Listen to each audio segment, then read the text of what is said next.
ಸಮಸ್ತ ನಾಡಿನ ಜನತೆಗೆ ಈ ನಮ್ಮ ಬ್ಯಾಚುಲರ್ ಜೀವನಕ್ಕೆ ಸ್ವಾಗತ ಸುಸ್ವಾಗತ. ನಿಮ್ಗೆಲ್ಲರಿಗೂ ಫಸ್ಟ್ ನಮ್ಮ ಮನೆ ತೋರಿಸ್ತೀನಿ. ಇದು ನಮ್ಮ ಮನೆ ಶೋಕೇಸು. ಆದರೆ ಇದಕ್ಕೆ ನ್ಯಾಯ ಮಾಡ್ತಿರೋದು ಈ ಬುಕ್ಸ್ ಮಾತ್ರ. ಇದನ್ನ ಬಿಟ್ಟರೆ ಬೇರೆ ಯಾವುದು ನ್ಯಾಯ ಮಾಡಲ್ಲ. ಇಲ್ಲಿ ನೋಡಿ, ಇಲ್ಲಿ ಕಾಚಾಗಳು, ಖಾಲಿ ಬಾಕ್ಸ್ಗಳು, ಮೆಡಿಸಿನ್ಗಳು, ಕಿತ್ತೋಗಿರೋ ಕೇಬಲ್ಗಳು, ಎಕ್ಸೆಟ್ರಾ ಎಕ್ಸೆಟ್ರಾ ಎಕ್ಸೆಟ್ರಾ. ಇದು ನಮ್ಮ ಮನೆ ಡಂಪ್ಯಾರ್ಡ್ ನಂಬರ್ 1. ಇದು ನಮ್ಮ ಮನೆ ಡಂಪ್ಯಾರ್ಡ್ ನಂಬರ್ 2.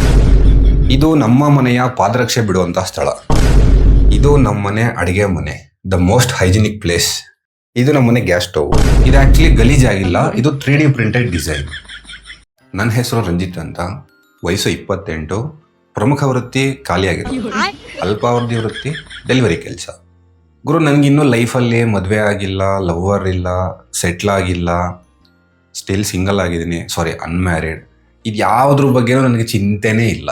ನನಗಿರೋದೆಲ್ಲ ಒಂದೇ ಒಂದು ಚಿಂತೆ. ಅದು ಯಾವ ಮಟ್ಟಿಗೆ ಕಾಡ್ತಾ ಇದೆ ಅಂದರೆ, ಬೆಳಗ್ಗೆ ಎದ್ದಾಗ ಕಾಡೋ ಮೊಟ್ಟ ಮೊದಲನೇ ಪ್ರಶ್ನೆ, ರಾತ್ರಿ ಮಲಗಬೇಕಾದ್ರೆ ಕಾಡುವ ಕಟ್ಟ ಕೊನೆಯ ಪ್ರಶ್ನೆ, ಅಡುಗೆ ಏನು ಮಾಡೋದು,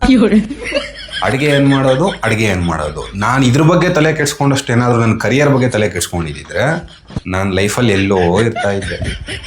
ಇವನು ನನ್ನ ಫ್ರೆಂಡು ಆಕಾಶ್ ಅಂತ, ಈ ನನ್ನ ಮಗನಿಗೆ ಅಡುಗೆ ಬರಲ್ಲ. ನೋಡಿ, ಯಾರಾದರೂ ಫ್ರೆಂಡ್ ಬಗ್ಗೆ ಇಂಟ್ರೊಡ್ಯೂಸ್ ಮಾಡಬೇಕಾದ್ರೆ ಅವ್ನ ಪ್ರೊಫೆಷನ್ ಏನು ಮಾಡ್ತಾ ಇದ್ದಾನೆ ಅಂತ ಇಂಟ್ರೊಡ್ಯೂಸ್ ಮಾಡ್ತಾರೆ. ಆದರೆ ನಾನು ಇವನಿಗೆ ಅಡುಗೆ ಬರಲ್ಲ ಅಂತ ಹೇಳಿ ಇಂಟ್ರೊಡ್ಯೂಸ್ ಮಾಡ್ತಾ ಇದ್ದೀನಿ. ಆ ಮಟ್ಟಿಗೆ ನನಗೆ ಅಡುಗೆ ಅನ್ನೋದು ತಲೆಯಲ್ಲಿ ಕೂತ್ಬಿಡೈತೆ. ಇದು ನಮ್ಮ ಬಾಳು.